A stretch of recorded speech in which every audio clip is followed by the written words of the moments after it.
Hi friends, welcome to our channel Ramana sports analysis. Friends, ఈ వీడియోలో మనం డిస్కస్ చేయబోయే విషయం ఏంటంటే ఆక్షన్ టేబుల్ మీద ఆర్సీబీ టీం ఎలాంటి ప్లేయర్స్ ని కొనొచ్చు, వాళ్ళ ఆక్షన్ స్ట్రాటజీ ఏ విధంగా ఉండాలి అనేది ఈ వీడియోలో అయితే చూద్దాం. ఫ్రెండ్స్, మన ఛానల్లో ఐపీఎల్ పై వచ్చి చిన్న పెద్ద అప్డేట్ ఏది కూడా మిస్ అవ్వకుండా ఉండాలంటే ఇప్పుడే మన యూట్యూబ్ ఛానల్కి అయితే సబ్స్క్రైబ్ చేసుకోండి, పక్కనే ఉన్న బెల్ ఐకాన్ అయితే క్లిక్ చేయండి.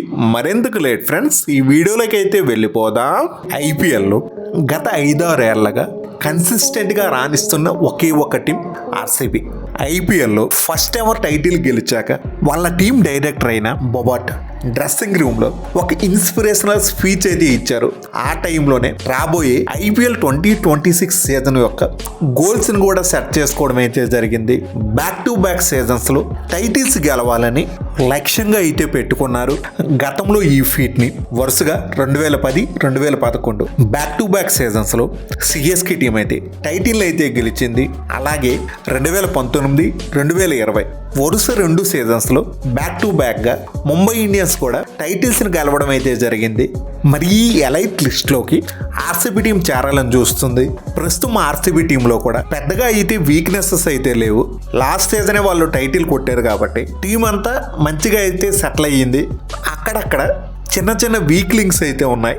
ఆ స్థానాల్లో వేరే ప్లేయర్స్ని తీసుకుంటే టీం అయితే మాత్రం ఈ సీజన్ మాదిరిగా రాబోయే సీజన్లో కూడా ఎక్సలెంట్గా అయితే ఉండబోతుంది.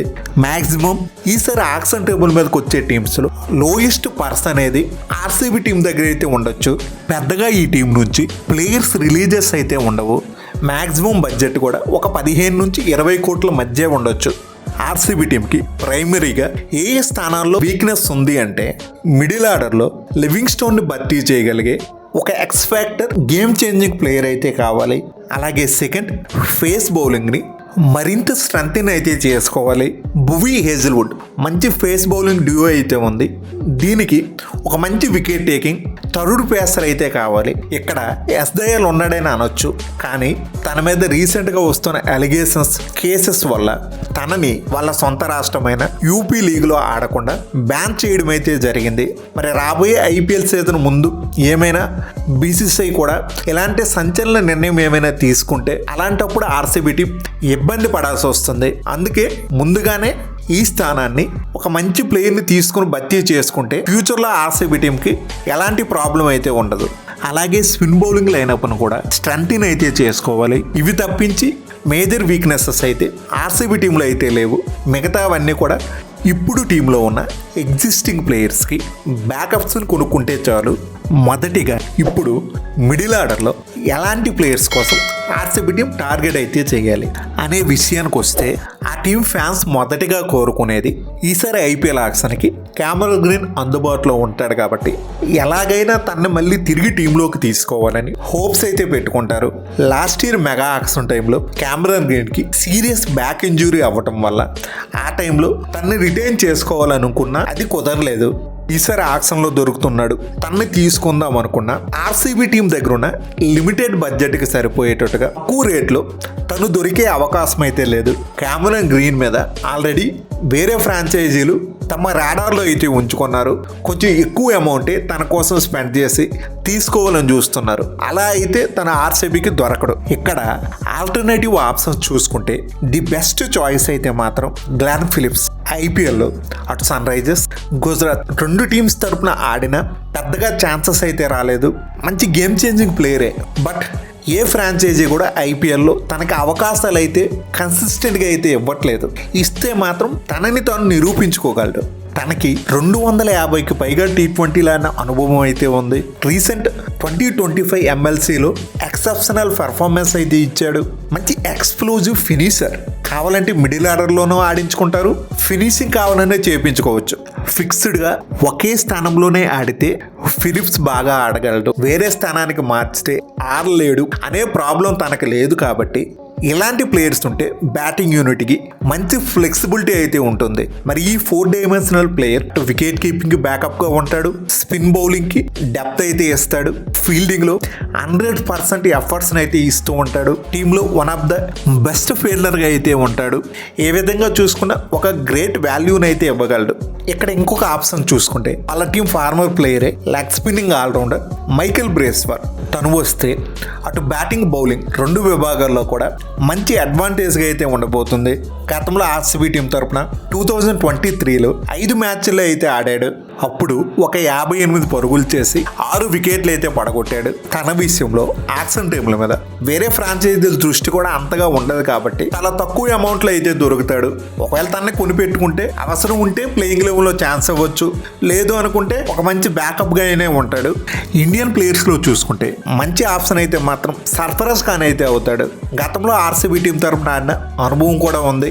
టీమిండియా తరపున టెస్టుల్లో అవకాశం లభించినప్పుడు మంచిగా అయితే రాణించాడు. అలాగే డొమెస్టిక్ లెవెల్లో కూడా చెప్పుకోని అవసరం లేదు, ఎక్స్ట్రాడినరీ ప్లేయర్. తను చూడడానికి కాస్త లావుగా ఉంటాడు కదా, ప్రస్తుతం ఆ ఓవర్ వెయిట్ నుంచి కూడా బయటపడడం అయితే జరిగింది. కాస్త సన్నంగా అయితే మారాడు, తన ఫిట్నెస్ ను కూడా మెరుగుపరుచుకుంటున్నాడు. మరో ఆప్షన్ గా చూసుకుంటే లోకల్ ప్లేయర్ అయిన అభినవ్ మనోహర్ మంచి బిగ్ హిట్టర్. గత సీజన్ లో ఎస్ఆర్హెచ్ తనని అయితే సరిగా అయితే యూజ్ చేసుకోలేదు. గ్లెన్ ఫిలిప్స్ మాదిరిగానే మిడిల్ ఫినిషింగ్ లో ఎక్కడైనా ఆడగలడు. లోకల్ ప్లేయర్ అవడం వల్ల బెంగళూరు చిన్నస్వామి స్టేడియంలో చాలా మ్యాచ్లు అయితే ఆడాడు. ఆ కండిషన్స్ అయితే తనకు బాగా తెలుసు. అది టీమ్ కి అయితే బోనస్ గా అయితే ఉండబోతుంది. అవసరం అనుకుంటే లెగ్ స్పిన్ బౌలింగ్ అయితే వేస్తాడు. అలాగే లాస్ట్ సీజన్ లో ఎస్ఆర్హెచ్ టీం 30 పరుగులకే 5 వికెట్లు కోల్పోయిన టైంలో, టీం కష్టంలో ఉన్న టైంలో తను బ్యాటింగ్కి వచ్చి ఒక 70 రన్స్ అన్బీటన్ స్కోర్ అయితే చేశాడు. అటు ఎక్స్ప్లోజివ్ ఇన్నింగ్స్ ఆడటంతో పాటు వికెట్ల పతనాన్ని ఆపి ఒక మంచి స్టడీ ఇన్నింగ్స్ని కూడా ఆడగలడు. ఇలాంటి ప్లేయర్స్ అయితే ఆర్సీబీ టీంకి మంచి యూస్ఫుల్గా అయితే ఉంటారు. ఈసారి ఆక్షన్ టేబుల్ మీదకి వెంకటేష్ అయ్యర్ వస్తే తన కోసం ఆర్సీబీ టీం అయితే కాస్త ట్రై అయితే చేస్తుంది. బట్ మరి ఓవర్ బడ్జెట్కి అయితే వెళ్ళదు. తన కోసం ఒక 8 నుంచి 10 కోట్ల వరకు స్పెండ్ చేయడానికి అయితే ఆర్సీబీ టీం సిద్ధంగా అయితే ఉంది. నెక్స్ట్ స్పిన్ బౌలింగ్ డిపార్ట్మెంట్ కాస్త స్ట్రెంత్ అయితే చేసుకోవాలి. ప్రజెంట్ టీంలో కృణాల్ పాండ్యా లాస్ట్ సీజన్లో ఎక్సెప్షనల్ పెర్ఫార్మెన్స్ అయితే ఇచ్చాడు. తను టీంకి ప్రధాన స్పిన్నర్గా అయితే ఉంటాడు. ఇప్పుడు ఒక మంచి సెకండరీ స్పిన్నర్ని అయితే చూసుకోవాలి. ఆల్రెడీ టీంలో శ్రేయస్ శర్మ ఉన్న ఆ రోల్ని అయితే మాత్రం తను అంత పర్ఫెక్ట్గా అయితే నిర్వహించలేకపోతున్నాడు. ఎక్కడైతే నేను ఎక్కువ ఆప్షన్స్ అయితే చెప్పను, ఒక 3 ప్లేయర్స్ అయితే చెప్తాను. వాళ్ళలో ఏ ఒక్కరిని తీసుకున్నా ది పర్ఫెక్ట్ ఫిట్ అయితే అవుతారు. ఫస్ట్ ప్లేయర్ అయితే రాహుల్ చహర్. తన్ని ఎస్ఆర్హెచ్ టీం లాస్ట్ సీజన్లో ఏ మాత్రం ఉపయోగించుకోలేదు, చాలా అండర్ యూటిలైజ్ అయితే చేశారు. తన్ని పక్క ఆక్షన్కి రిలీజ్ చేయడం అయితే ఖాయం. తను టీంలోకి వస్తే మాత్రం ఆర్సీబీ టీంకి ఫ్యూచర్లో మరికొన్ని సీజన్స్ పాటు స్పిన్ బౌలింగ్ ఇష్యూ అయితే ఉండదు. Next player Tanush Kotian, spin bowling allrounder. టీమిండియాకి ఫ్యూచర్లో అప్కమింగ్ టెస్ట్ స్పిన్నర్స్లో తనుష్ కోటిన్ స్థానం దక్కించుకునే ఛాన్స్ అయితే ఉంది. గతంలో 1-2 పర్యాయాలు ప్లేయర్స్ ఇంజురీ అయ్యేటప్పుడు వాళ్ళకి రీప్లేస్మెంట్గా టీంలోకి అయితే వచ్చాడు, కానీ డెబ్యూ చేసే అవకాశం అయితే లభించలేదు. డొమెస్టిక్ లెవెల్లో మంచిగా అయితే రాణిస్తూ ఉన్నాడు. మంచి రెప్యుటేషన్ అయితే తనకుంది. ఫ్యూచర్లో ఒక మంచి స్పిన్ బౌలింగ్ సూపర్ స్టార్గా మారే ఎబిలిటీ తన సొంతం. గ్రూమ్ చేసుకుంటే ఆర్సీబీ టీంకి ఒక దశాబ్దం పాటు మంచి స్పిన్నర్గా తన సర్వీసెస్ని అయితే ఇవ్వగలడు. నెక్స్ట్ ది బెస్ట్ పిక్ అయితే మాత్రం యుజ్వేందర్ చాహల్. తనని చూసుకుంటే పంజాబ్ టీం ఆక్షన్లో విడిచిపెట్టి మళ్ళీ బైబ్యాక్ చేయాలని చూస్తున్నారు. ఆ న్యూస్ అయితే రీసెంట్గా అయితే వస్తుంది. చాహల్ ఆక్షన్ టేబుల్ మీదకి వచ్చేటప్పుడు తన కోసం ఆర్సీబీ టీం కూడా ట్రై చేయొచ్చు. ఒకవేళ లక్కీగా తన ఆర్సీబీ టీంకు దొరికితే మాత్రం గతంలో ఆర్సీబీ టీం మ్యాచ్ విజయాల్లో ఎలాంటి కీ రోల్ పోషించాడు, ఇప్పటికి కూడా చాహల్ అలాగే ఆడగలడు.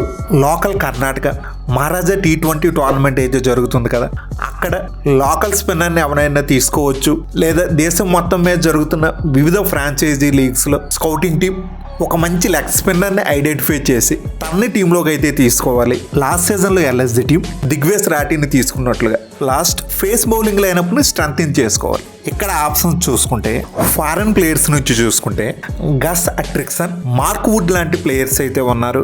ఇద్దరికి కూడా మంచి రాపేస్ అయితే ఉంది. Wicket taking fast bowlers. Team primary fast bowler అయిన హేజిల్వుడ్ కాస్త ఇంజురీస్ సఫర్ అవుతూ ఉంటాడు కాబట్టి తను లేనప్పుడు తన స్థానంలో వీళ్ళని భర్తీ అయితే చేసుకోవచ్చు. మార్క్వుడ్ గతంలో ఐపీఎల్లో ఎల్ఎస్డి టీం తరపున ఆడేటప్పుడు కేవలం 5 మ్యాచ్లు మాత్రమే ఆడాడు కానీ 11 వికెట్లు అయితే తీశాడు. West Indies pace sensational Shamar Joseph, Jayden Seales ఇలాంటి ప్లేయర్ల వైపు కూడా ఆర్సీబీ టీం అయితే చూడొచ్చు. అదే ఇండియన్ ప్లేయర్స్లో ఆప్షన్స్ని చూసుకుంటే 3 బెస్ట్ ఆప్షన్స్ అయితే ఉన్నాయి. మొహమ్మద్ షమి ఈ సీజన్ అయితే ఫెయిల్ అయ్యాడు కానీ రాబోయే సీజన్లో ఫిట్నెస్ బాగుంటే మాత్రం మంచి game changing player, genuine match winner. Hazlewood, Bhuvi, Shami ఒక టెరిఫిక్ ట్రియో. ఇదే లైనప్ను ఊహించుకోండి. ఒక మ్యాచ్లో వీళ్ళ ముగ్గురు బౌలింగ్ వేస్తే మాత్రం ప్రత్యర్థి బ్యాట్స్మెన్కి మాత్రం చుక్కలు చూపించడం ఖాయం. మిగతా ఇండియన్ ఫాస్ట్ బౌలర్స్తో పోల్చుకుంటే మహమ్మద్ షమి మాత్రం ఈసారి ఆక్షన్ టేబుల్ మీద కాస్త ఎక్కువ ప్రైజ్కే వెళ్ళొచ్చు. ఎందుకంటే తనకంటే బెస్ట్ బౌలర్స్ ఎవరు కూడా ఈసారి ఆక్షన్ టేబుల్ వరకు రావట్లేదు కాబట్టి పక్కా షమీని తీసుకోవాలని అనుకుంటే మాత్రం తన కోసం కొంచెం సఫిషియెంట్ అమౌంట్ అయితే ఉంచుకోవాలి తన సెట్ వచ్చే వరకు. నెక్స్ట్ బెస్ట్ ఆప్షన్ అయితే మయాంక్ యాదవ్. మంచి జెన్యూన్ వికెట్ టేకర్, డ్రాప్ ఉంది, మంచి టాలెంట్ ఉంది, తన యాక్యురసీ కూడా బాగుంటుంది, లైన్ అండ్ లెంత్ లో బౌలింగ్ అయితే వేస్తాడు, అంతా బాగానే ఉంది. కానీ ఇంజురీ ప్రోన్ ప్లేయర్, ఏ టైంలో ఫిట్ గా ఉంటాడు, ఎప్పుడు బ్రేక్ డౌన్ అవుతాడు చెప్పుకోలేని పరిస్థితి. తన విషయంలో గతంలో ఎలాంటి ప్రాబ్లమ్స్ ఎల్ఎస్జీ టీం ఫేస్ చేసి పూర్తిగా వాళ్ళు విసిగిపోయి తన్ని బయటికి రిలీజ్ చేయాలని చూస్తున్నారు. బట్ ఆర్సీబీ టీం తనని తీసుకున్న ఈ రిస్క్ ఫ్యాక్టర్ ని ఫేస్ చేయడానికి సిద్ధంగా అయితే ఉండాలి. లేదు మాకు ఎలాంటి రిస్కులు వద్దు అనుకుంటే మరి వాళ్ళ టీం ఫార్మర్ ప్లేయరే ఆకాశ్ దీప్ అయితే తీసుకోవచ్చు. తను ఆర్సీబీ టీంలో ఉండేటప్పుడు ఇప్పుడు ఆకాశ్ దీప్కు ఉన్నంత రెప్యుటేషన్ అయితే లేదు. ఒక రూకీ పేసర్గా అయితే ఉండేవాడు. కానీ ప్రెసెంట్ టీమిండియా ఫస్ట్ ఫార్మాట్లో రెగ్యులర్ ఫాస్ట్ బౌలర్గా అయితే ఉన్నాడు. మరి వీళ్ళే కాకుండా కార్తిక్ త్యాగి, ఉమరాన్ మాలిక్, నటరాజన్ లాంటి మరిన్ని ఆప్షన్స్ అయితే పరిశీలించవచ్చు. మరి ఇది friends RCB team targeted players గురించి వీడియో. ఫ్రెండ్స్ ఈ వీడియో మీకు బాగా నచ్చినట్లయితే లైక్ చేయడం మాత్రం మర్చిపోవద్దు. అలాగే మన ఛానల్లో ఐపీఎల్ పై వచ్చే రెగ్యులర్ అప్డేట్స్ ఏవి మిస్ అవ్వకుండా ఉండాలంటే ఇప్పుడే మన యూట్యూబ్ ఛానల్కి అయితే సబ్స్క్రైబ్ చేసుకోండి. పక్కనే ఉన్న బెల్ ఐకాన్ అయితే క్లిక్ చేయండి. నేను మిమ్మల్ని మరో ఇంట్రెస్టింగ్ వీడియోతో మళ్ళీ కలుస్తా. Thank you, by bye friends, జై హింద్.